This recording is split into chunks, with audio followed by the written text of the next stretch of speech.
12 billion organic views. Welcome to our next highlight here on stage, possibly in English. We are thrilled to have an expert in content creation on stage, Mario Jos. Mario has an impressive background, from being one of the best esports player in the world to work with big companies like MrBeast and the Stokes Twins, and now running his own research company.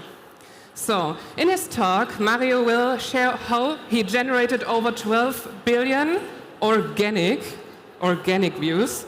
He will take us through every part of content creation, explain the decisions behind his work, and show what brands and marketers can learn from creators. Plus, he will also talk about how he still believes it's possible to beat channels like MrBeast. So, get ready for a fascinating and insightful procession, and join me welcome Mario Jos here on stage. Hello. Hello, everybody. I got an exciting presentation for you. Let's see if it's up already. There you go. Bam. So, as already said, I've helped some of the largest content creators make a lot of views. And yes, that is billion. But it's not all me. I'm going to say this already straight away, because they have done most of the work. I just provide the strategy. But I have a presentation here for you because I want to share some of the insights and some of the things that I've learned working on these channels. And some of the things that are the difference between 10 million views on a video, 100 million views on a video, or even more. And I believe that this is a fun presentation for you also. Why? Because it doesn't matter if you make an advertisement, if you have a channel with like 1,000 views or something more. Most of these insights will apply pretty much to anybody making content for an audience. So pretty much anybody on the internet. So let me first introduce you to a problem that a lot of people run into. This right here is the problem. This is Monday.com. I'm quite sure that a lot of you are familiar with it. It's a billion-dollar company. But you know what's fascinating to me? And I'm going to put them on the spot because I really like their service. Their recent video has less than 1,000 views. So you're a billion-dollar company, but you cannot even pull 1,000 views on a video that you're making for your audience. And to me, I don't like seeing that. So most of the times, the solution that people come up with is they're going to go spend their money, pay some advertisement, and by the way, there's a lot of large companies doing this one, to inflate the views, to make the audience suddenly think, oh, they pull in a lot of views.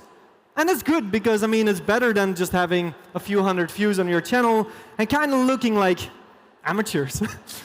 But this is not the best way to grow, because you can pay for these views, but even if you pay for these views, that doesn't mean people are going to convert. I mean, how many times have you gone to YouTube, you see an ad and you just skip it and you never even remember what you saw? So for that reason, one of the strongest ways to, if you're a brand, to convince customers, or even if you're a creator, or if you're trying to build a personal brand, is to focus on organic, meaning you're focused on what the audience cares about. And that will get you results such as this one. This is from a video with 13 million views, and basically it shows you the different traffic sources that the audience came from. These traffic sources, like suggested videos, these are people that clicked on these videos. These are people that actually wanted to see this. They clicked for a long time, and the YouTube algorithm picked up on it and said, I'm going to promote this to more people. So any type of content that you're making, you want to get these results, and you want to focus on this organic. You want to focus on getting a good experience. So that's what this presentation is going to help you with. It's going to help you solve this issue. So let me give you a little bit of an introduction about myself. And don't worry, I'm not going to make it too long, because I want to share with you insights. I don't want to talk to you about my childhood or something like that. That's not my goal. So my name is Mario. That's another picture of me. You'll recognize it because I'm bald. And I have worked with some of the largest creators. You might be familiar with MrBeast, Stokes Twins. They're the fastest growing channel on YouTube right now. Brave Wilderness, Preston. There's a bunch of these channels. But I typically come in when people are already very successful, and I want to push it to a whole new level. So if somebody pulls in 1 million views, they'll call me up and say, hey, I want 10 million views. How do I do this? And what I want to do is I want to share this through 5 steps. First, I want to take you through a little backstory. And the reason for this backstory, it's a short one, but it helps you understand how I got to the understanding that I got today, because I have not been in this industry for that long. And then I want to share you 3 key lessons that I've learned along the way. First, I want to share with you a lesson about the pre-production process. So this is when the creator comes up with an idea. Because let me tell you something. It doesn't matter if you find a video with 10 million views. If you replicate the idea, you're not even guaranteed to get the same amount of views, or even if you have a small channel, to get views at all. So I'm going to talk to you about a strategy that creators use that works really well. I'm also going to talk to you through some production stuff, and I think this one is going to be the most interesting one because it's related to marketing as well. So inside there, inside about post-production, this is the editing. And last but not least, I'm going to answer the question, is it still possible to beat someone like MrBeast? Or in your case, if you have a channel, is it possible in such a saturated market to still make a mark? And I believe so, because else I wouldn't be talking about it. So that's a little bit of a reveal already. But that's what I want to talk about, and hopefully this presentation convinces you as well. So let's go into some quick backstory here. There we go, backstory. This was me 5 years ago. I was a professional gamer, and actually in this hall specifically, I won a tournament in a game called PUBG. PUBG was a very popular game, and I was one of the best players in that game. So I knew nothing about YouTube. But what I did know something about was outside-the-box thinking. I came up with strategies that others wouldn't be thinking about, simply because I was like, if I'm going to do what everybody else does, nothing is going to work. And one day, there was a creator by the name of Koelnmesse. He is a well-known Dutch creator. He approached me and said, hey, Mario, why don't we figure out how to use these strategic skills and apply this to this magical thing called the YouTube algorithm? And for those who are familiar with the YouTube algorithm, if you don't do good on organic, it's going to make sure you don't get any views. But if you make good videos and you figure out what the algorithm wants and what the algorithm is trying to do, then you can grow audiences and you can grow channels that way. So I said, look, I'm down to work on this one. Let's figure this out. Let's put gaming to the side. I was also done just playing the same game for hours and hours. So we got to work, and that's when I stumbled upon something interesting. Initially, I did some research, and I started to figure out, what are people always talking about? And one thing stood out to me. They always talk about, you got to have a good title, you have a good thumbnail, you got to hook them, you got to hook them, you got to hook them. And what I saw when people said that is, so everybody is only interested in what captures attention? I was like, well, if I go to a restaurant, and this is a restaurant, if I go to a restaurant, what do I care about? How beautiful it looks like from the outside, and I would argue this looks pretty good, or how the food tastes like. And the reason why I'm giving this example, because I'm quite sure you've all gone to a restaurant. If the food is good, it does not even matter how it looks like from the outside. Maybe the first time you might be hesitant to go in. And that, I tried to relate that to YouTube. I tried to relate that to video content. And I thought to myself, well, if I just optimize for the experience, well, aren't we going to grow then? And that's where I dedicated 5 years, the last 5 years, just analyzing this chart right here. This is a retention chart. On YouTube, we have this one, and it shows from the beginning till the end how many of people are watching. It doesn't matter what platform you're on, if TikTok or YouTube, you're going to be familiar with this chart. And you see there's this little dip there. This shows when people tune out. So I was like, okay, we just analyze that, we optimize that, and that's all I'm going to be doing for the next few years. So I did that one, and if it wouldn't be working, I probably wouldn't be working with all these creators, and probably these creators wouldn't have grown in viewers. So that being said, I got about 10 minutes left, so this was half. But I'm going to try to make these the 10 most valuable minutes from this presentation. And what I encourage you to do is, because 10 minutes is not a lot, some of these things we talk hours about this, is when I say these things, remember what I talk about, but look into it, because people talk about them online all the time. You might find it hard to find these, but these are the things that make people large creators. So let me share with you the first insight. I'm quite sure that you may be familiar with this channel. This guy is the name Alex Hormozi. So he's a business influencer. and he makes business content. Now, I chose this example because I believe this applies to you the most. Most people, whenever they make their own content, or maybe you have a company such as Monday earlier, and you think, well, Alex is a great creator, I'm just going to make the content that he makes, and that will work for my channel. But unfortunately, I have something to say, that does not work. And creators know this one. And we, behind the scenes of YouTube, we also know this. So we don't go to large channels and just pick whatever they do. We have something called an outlier theory. So what we look for, instead of just looking for what gets a lot of views, what we try to do is we try to identify which topics and formats, and I'll explain it in a second, have more potential to go viral. So what this means is we're going to go to a channel like this. We're going to look how many views in this time frame does this channel pull on average, and then we're going to see, is there a 3 or 4x multiplier at least? This means if you have a channel that pulls in 200,000 views, we're looking for a video that they uploaded in a time frame where that average is present of at least 800,000 views. Then what we do is we verify this across multiple niches and multiple channels to see if for other channels this is also an outlier. And only then, but only then, do we use this as a means to inform what video ideas we should make. So what we then do is, as you can see here, we have 13 years of no bullshit business advice in 79 minutes. You might think I'm going to make the same thing. This contains both a topic and a format. So we're going to verify both things. First, the format is 13 years of X, that is something, in X amount of minutes. And that's a format. So we verify this format at this time if this goes viral or not. Then what we do is, you can fill this in with a lot of things. 13 years of business advice, 13 years of dumbbell exercises. Right? It doesn't matter. That's the topic you're looking for. That's the dumbbell exercises. And you're trying to figure out within your niche or wherever your audience is, which topics they're interested in and what format works for your audience.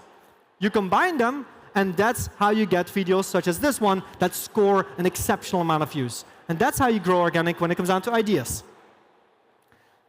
So hopefully that made sense. That was a fast explanation with not too much depth, but it gets you the idea of outlier theory.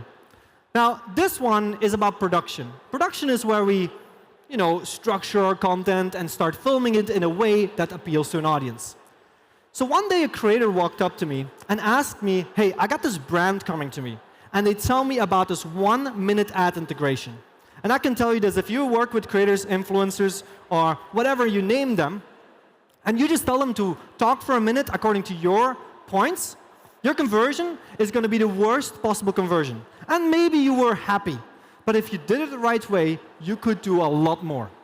So this creator, he was not happy. And he said, I don't want to do this. My audience is not going to resonate, because then I have that little drop that we have. So we came up with a solution. I strategized, I analyzed a bunch of charts, and I was like, well, there's one solution that we can apply. And that is, so this is what we don't want, by the way. The solution was this. Instead of treating an ad break like a segment when viewers can just skip or tune out, because in that last chart, I'll show it again actually, viewers tuned out. That's a 20% loss right there. So do you really want 20% of people seeing your ad or your ad integration here? Do you want them to disappear, or do you want 1 or 2% only? So the idea was this.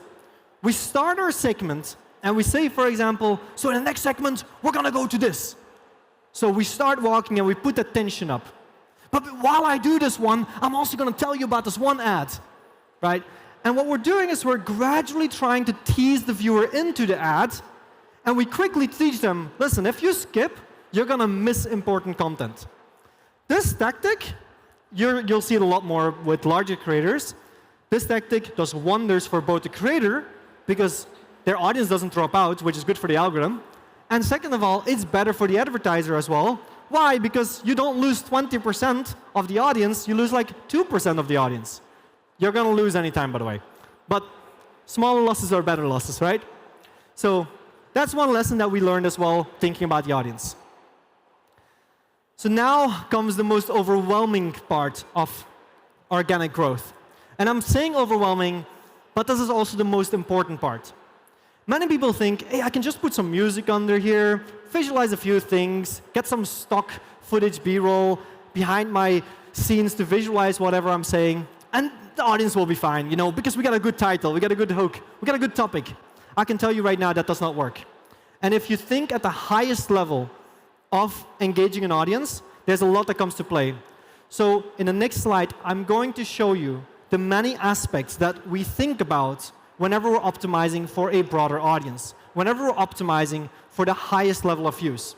Some of these are the 10% increases, and some of these are the 1% increases.